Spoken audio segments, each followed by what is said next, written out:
طالبان نے افغانستان میں اقتدار سنبھالنے کے بعد پہلی بار یتیم خانوں میں موبائل لائبریری کی سہولت فراہم کر دی اور اس موقع پر یتیم بچوں کی خوشی دیکھنے والی تھی۔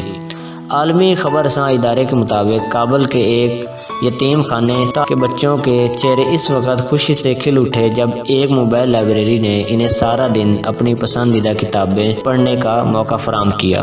یہ موبائل لائبریری ان 5 بسوں میں سے ایک ہے جو آکسفورڈ یونیورسٹی سے تعلیم یافتہ افغان خاتون فرشتہ کریم کی قائم کردہ NGO جس کا نام 4 مغز ہے کی ملکیت ہے۔